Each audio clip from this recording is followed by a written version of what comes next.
mañana? ¿Listo para correr un poco hoy? No se asusten por las caras raras que se sumaron anoche.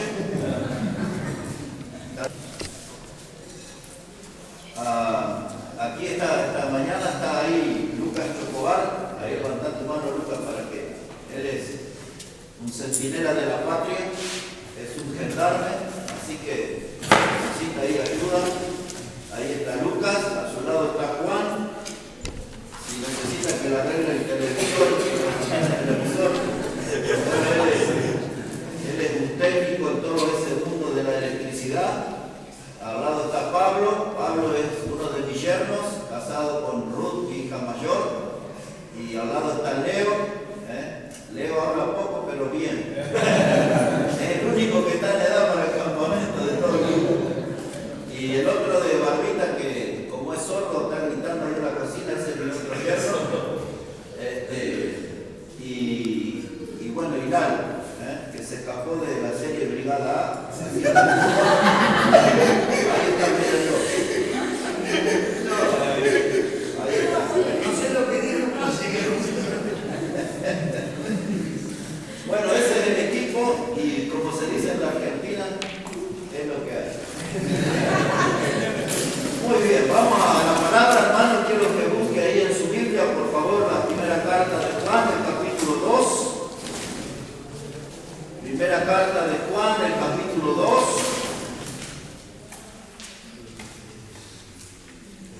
Y una vez que llega allí, quiero que ponga su atención, versículo 15.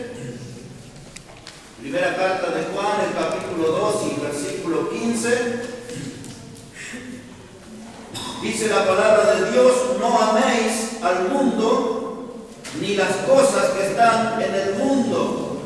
Si alguno ama al mundo, el amor del Padre no está en él.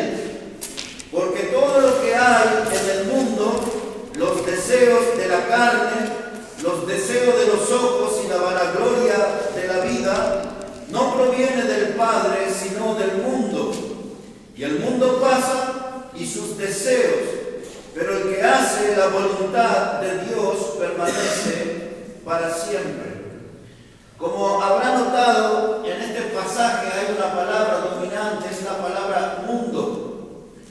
En la Biblia, cuando aparece la palabra mundo, se refiere a tres cosas diferentes. A veces la Biblia usa la palabra cosmos para referirse al mundo, al planeta que nosotros habitamos. Otras veces la Biblia se refiere a mundo dirigido a personas, como en Juan capítulo 3, verso 16, que dice: de tal manera amó Dios al mundo. Ahí se está refiriendo a personas en este pasaje. Y ahora aquí en este que nos toca leer en esta mañana, dice: no améis al mundo. En este pasaje la palabra mundo se refiere a la filosofía de vida del mundo, al estilo de vida que tiene el mundo, que en realidad es un estilo de muerte.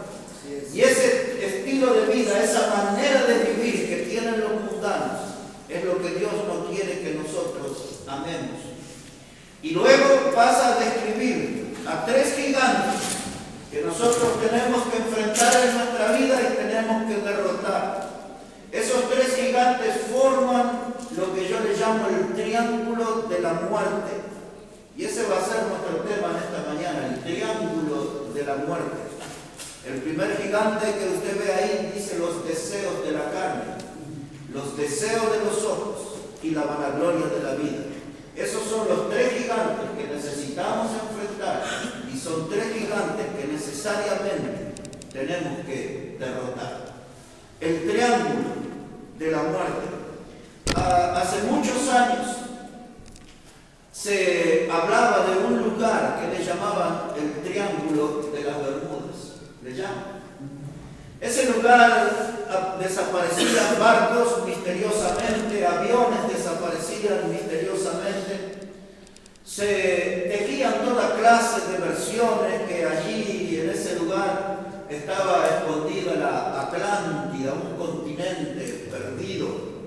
Y se hablaba que ese lugar era el lugar donde paraban los platos voladores, los ovnis y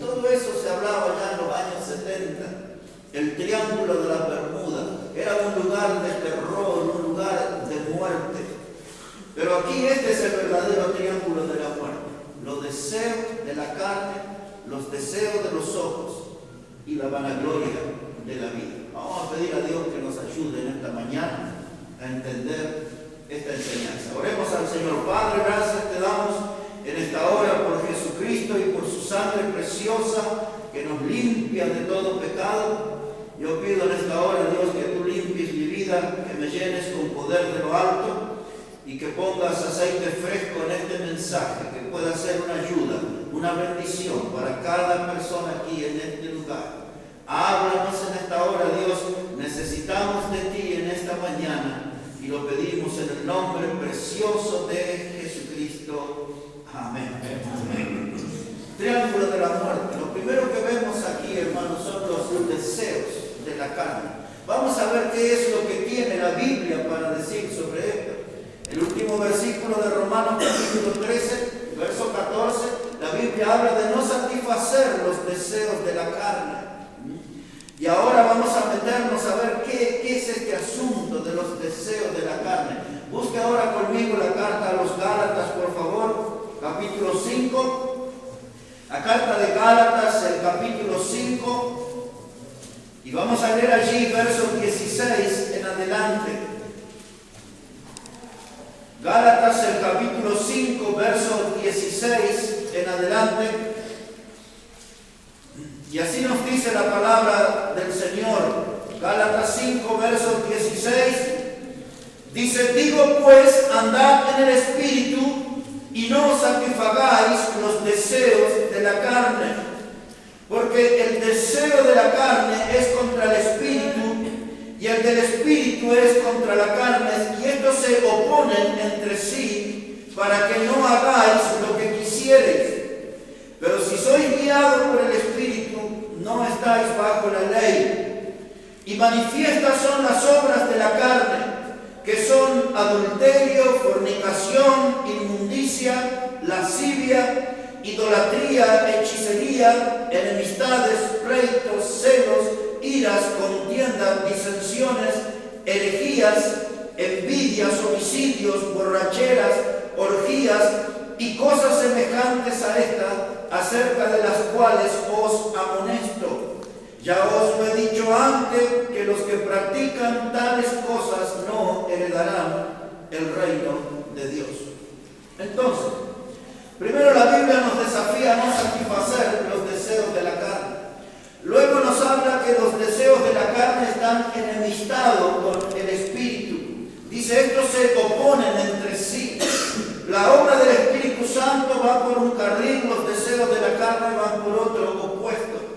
Un viejo predicador de siglos anteriores decía que esto es como una pelea entre dos perros furiosos, y esa pelea se desata adentro de nuestro ser.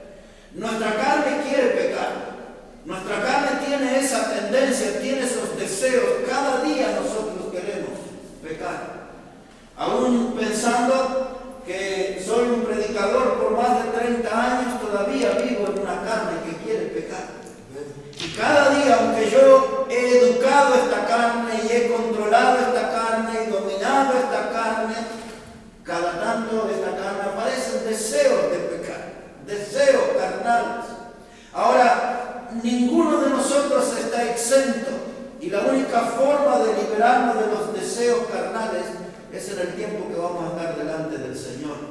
De modo que tenemos que prepararnos para una batalla larga, una larga batalla. La Biblia enseña aquí algunos de los que son deseos de la carne. Y cuando usted ve esta lista de pecados y la enumera, hay 19 pecados distintos que forman parte de los deseos de la carne. Esto es lo que yo le llamo la galería del horror o la galería del terror. Todos estos deseos que he mencionado aquí habitan adentro de cada uno de nuestro ser. Y la Biblia dice que estas son obras de la carne. Esa palabra obra significa que están trabajando para manifestarse a través de nosotros. Y como usted ve, los nombres que aparecen de esas obras son realmente vergonzosos. Hay cosas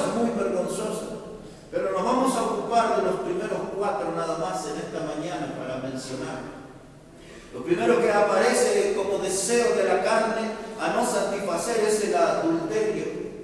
El adulterio nos habla de una relación sexual entre personas casadas, pero no entre sí, donde uno o los dos están casados, pero no entre sí.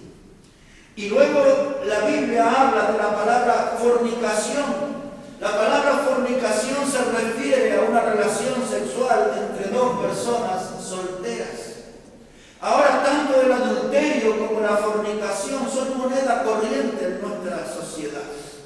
Nosotros como hijos de Dios muchas veces vamos a ser tentados y hasta presionados por la gente a caer en esta clase de pecado. Ustedes que son solteros, van a venir sus compañeras del liceo o de la facultad, de la universidad, y le van a decir: no seas tonto, no seas tonta. Todo el mundo lo hace, ¿no ves que esto es algo normal? Los deseos de la carne. La Biblia dice: no satisfagáis esos deseos. Ahora, ¿sabes qué? La palabra de Dios enseña que Dios encargó todos los juicios a su Hijo Jesucristo. Pero hay algo que a mí me llama poderosamente la atención, que si bien los juicios le fueron encargados a Jesucristo, la Biblia dice en Hebreos el capítulo 13 y el versículo 4, dice: pero a los adúlteros y a los fornicarios los juzgará Dios. Sí, eso me llama poderosamente la atención. De modo que siendo dos pecados que consideramos como una moneda corriente, Dios se encargará en persona de juzgar a los que practican tales cosas. A los adúlteros y a los fornicarios los juzgará Dios. Y luego aparece ahí la palabra inmundicia. Y esa palabra inmundicia tenemos que ponerla en un cuadro que le corresponde. Algunos de ustedes quizás han oído hablar, seguro que sí, del horror de lo que es la pedofilia. Es una referencia al tener sexo con niños. Y esto es una inmundicia. Eso es una de las inmundicias de la Biblia. Ahora que estamos en este tiempo de la internet y todo eso se venden niños y todo por la internet y se prestan, y aún hay países que promueven el turismo ofreciendo niños para la sexualidad. En el año 2004, por primera vez, el mundo fue impactado por una palabra. Era la palabra tsunami. Allí en Asia se desató ese tsunami y trajo 300.000 muertos más 30.000 desaparecidos. Es mucha gente. Y entonces el mundo empezó a cuestionar que Dios era injusto. ¿Por qué permitió que sucediera eso? ¿Por qué a tantos muertos y a los pocos días hubo otra réplica y como 50.000 más murieron? Pero con el tiempo descubrimos que esas islas, una de las cosas que más promovían era el sexo con niños. Y ese era uno de los atractivos del turismo del mundo a esos lugares. Y de paso empieza a tomar conciencia de lo perverso que es el mundo que nos toca vivir. ¿Qué es? Inmundicia, le dice la Biblia. Inmundicia también encierra lo que es la palabra zoofilia. La palabra zoofilia en la Biblia tiene que ver del sexo con animales. ¿Puede creer eso usted? En este mundo que vivimos, esto sucede. En el libro de Levítico, en el capítulo 21, verso 18, la Biblia enseña, y Dios le pidió especialmente a su pueblo que no participara de las prácticas que existían en la tierra de Canaán. Y allí en la tierra de Canaán, el versículo lo expresa, dice allí que había hombres y mujeres que se ayuntaban con animales. De modo que esta práctica de perversión es tan antigua, pero en nuestros días eso está tomando un color diferente y la Biblia le llama eso inmundicia. Inmundicia inmundicia es lo que la Biblia habla en el primer capítulo del libro de los Romanos, donde dice que los hombres, dejando su uso natural, se unieron a otros hombres. Mujeres, dejando su uso natural de unirse a un varón, comenzaron a unirse con mujeres. Y ahora nosotros estamos viendo eso delante de nuestros ojos. Cada año, yo no sé si es el mes de octubre o noviembre, pero cerca del final de cada año, en Buenos Aires se hace lo que se llama la Marcha del Orgullo Gay. Cada una de esas marchas donde se ven a hombres y mujeres semidesnudos en el pleno centro de la ciudad, convocan más de 10.000 personas cada año. En la ciudad de San Pablo, en Brasil, superan ampliamente el 1.000.000 de personas en las marchas del orgullo gay. Esto es parte de lo que la Biblia le dice inmundicia. Eso era parte de lo que la Biblia le llama los deseos de la carne. Esta gente, al vivir de espaldas a Dios, se corrompió de tal modo que hoy nosotros estamos siendo testigos de una de las generaciones más perversas y más degeneradas de la historia humana. Y ahora la Biblia dice, absténgase de todo eso. Porque muchos de nosotros podemos ser tentados y vamos a querer ser arrastrados por los que practican tales cosas. Y la única forma de no ser víctima de estas prácticas corruptas es que yo me pueda mantener firme en los principios de la palabra de Dios. Yo de la palabra de Dios es lo que me va a mantener a mí en un estado de pureza. La palabra de Dios es lo que me va a proveer a mí de fortaleza para no caer en esas prácticas del mundo inmunda llamada inmundicia en la Biblia. Y la cuarta palabra que aparece es la palabra lascivia. No es la Silvia. Esa palabra lascivia nos habla de deseos exagerados, nos habla de deseos desvergonzados. De eso es que habla la palabra lascivia. La palabra lascivia habla de las codicias carnales. Ahora bien, la Biblia dice, cuidado, los deseos de la carne. En el mundo que a nosotros nos toca vivir, donde vemos tanto a promoción de estos pecados que atentan en contra del cuerpo y su salud. Porque muchas de estas prácticas pecaminosas trajeron sus consecuencias, como el SIDA, por ejemplo. Y hoy estamos viviendo en medio de un mundo contaminado de SIDA. En la Argentina se calcula, la cifra oficial habla de 300.000, pero nosotros sabemos que son muchos más. Así es, muchos más. Hermano Lalo trabaja en el hospital donde ahí están internados los enfermos de SIDA, todos los que tienen enfermedades infecciosas. Ese puede estar medio infectado, ese también pero él trabaja ahí y él podría contarle lo que eso es. Y mucha de la gente que empezó buscando placer se encontró con una enfermedad mortal. Ahora, cuando la gente practica la fornicación, ese deseo de la carne, muchas veces allí aparece un embarazo que no es deseado. Y entonces el razonamiento de la pareja dice, pero nosotros no estábamos buscando un bebé, solamente estábamos buscando un momento de placer. Y ahora la dama le dice, ¿y qué vamos a hacer con esto que tengo en la panza? Y el hombre dice, yo consigo plata, vamos a matar a ese bebé. Así es. Y esa clase de muerte la han legalizado en la Argentina. Y ahora aquí también, ¿no? Le dije, todavía tenemos esa perversión aquí en nuestro país, donde el mismo Estado avala la muerte de los indefensos. Me parece que uno de nuestros próceres dijo alguna vez, ¿no?, que los más pobres y los más indefensos deberían ser los más privilegiados. ¿Recuerdan? Artigas dijo eso. Pero acá ya se olvidaron de Artigas, de todo, matemos a los bebés y hagámoslo por ley. Ahora, esto es algo